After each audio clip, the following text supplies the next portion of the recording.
Salam à tous, big up à tous. C'est la vie de Guy Hollande. Comme vous le savez, donc on revient encore pour une soirée Ligue des Champions. On va essayer de débriefer ce qui s'est passé entre le Borussia Dortmund et le FC Barcelone. Donc gros match, comme nous avons pu le voir. Donc aujourd'hui, en tout cas, il y a beaucoup à dire. Il y a beaucoup à dire par rapport à ce qui s'est passé. Donc c'est le même score hein, que le match entre le Real et l'Atalanta. Donc 2 buts à 3 respectivement. Donc vu que c'était Dortmund qui recevait aujourd'hui. Donc 2 buts pour Dortmund et 3 buts pour le Barça.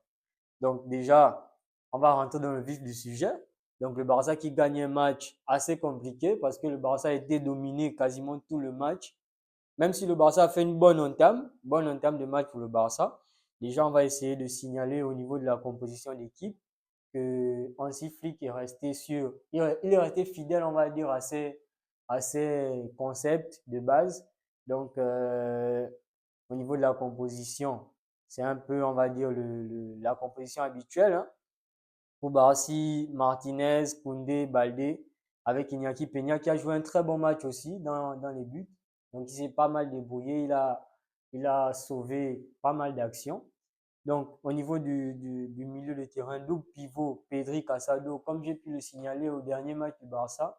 Donc, Pedri Casado, c'est parfait en milieu de terrain pour le moment.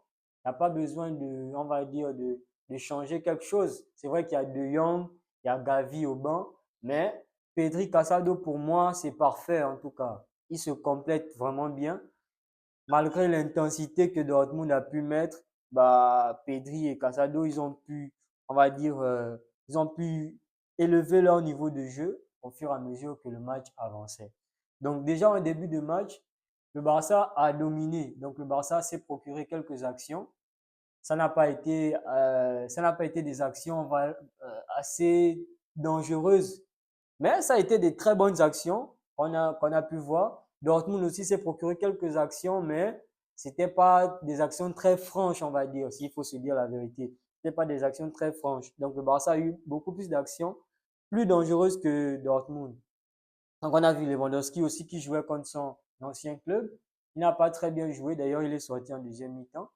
Donc dans l'ensemble du match, bah, on va dire le Barça, en première mi-temps, ils ont dominé avec un bon Lamine Yamal comme d'habitude. On connaît un peu ce que Lamine Yamal apporte au jeu du Barça. Il est un peu la pièce maîtresse de l'attaque du Barça, donc tout part de lui.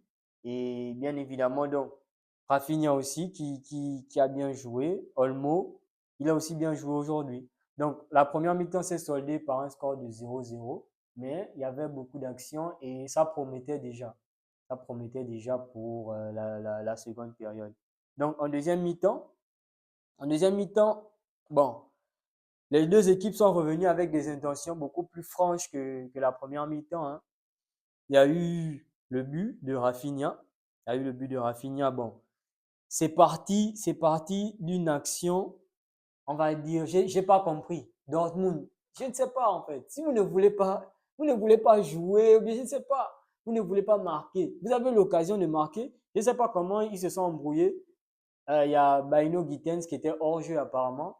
Ils se sont embrouillés avec, je sais pas, c'était Giovanni Reina, un truc du genre. Et il était déjà hors jeu et il est revenu dans le jeu pour récupérer le ballon et aller faire le centre à Guirassy. Ce qui a fait que ça a annulé le but de Dortmund et l'action qui a suivi. Donc le Barça a donc marqué par l'intermédiaire de Rafinha, qui a d'ailleurs bénéficié d'une très belle passe de Dani Olmo. À la limite du hors-jeu, donc Rafinha part, il se lance et il marque un très beau but qui a laissé clouer le gardien de Dortmund qui avait d'abord fait un très bon match jusqu'à cette phase de jeu-là. Donc, le gardien de Dortmund n'a rien à se reprocher, je pense, hein, parce que il a normalement bien joué son match. Donc, Rafinha a marqué, le Barça a mené 1-0, penalty logique par la suite causé par Koubarsi.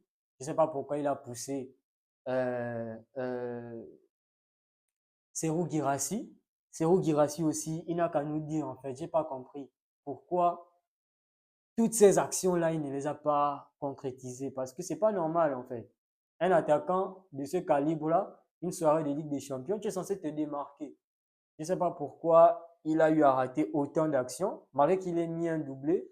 un sur penalty et un autre sur une très belle action, hein, très belle action donc de Dortmund qui était revenu à 2-2 après l'entrée de Ferran Torres. Ferran Torres, je pense, bon, c'est lui qui a sauvé le Barça ce soir, hein. Il est très critiqué.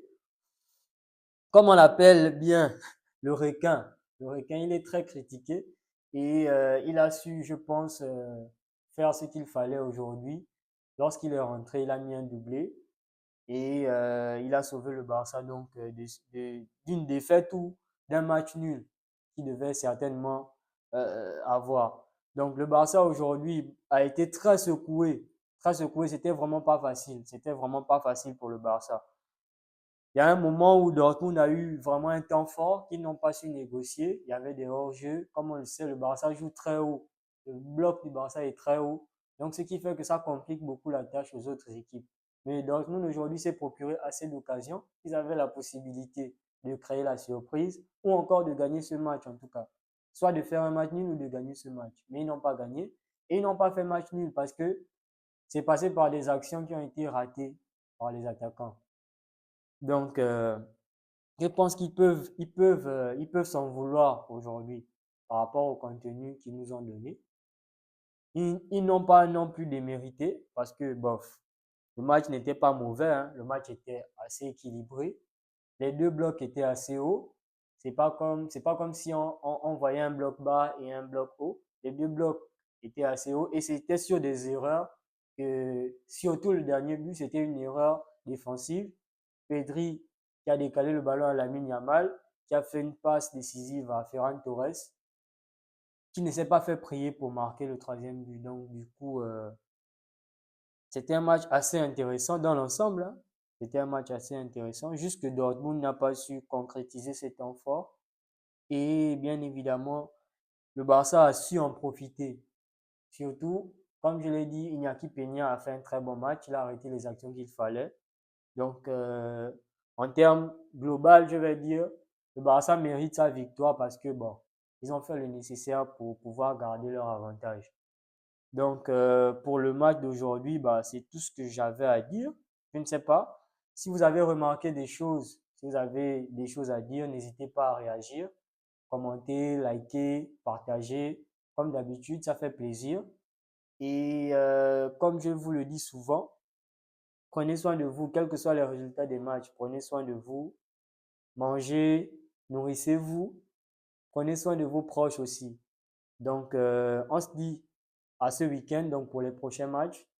Je pense le Real joue samedi et le Barça joue dimanche. Donc, on se dit à ce week-end pour les prochains matchs.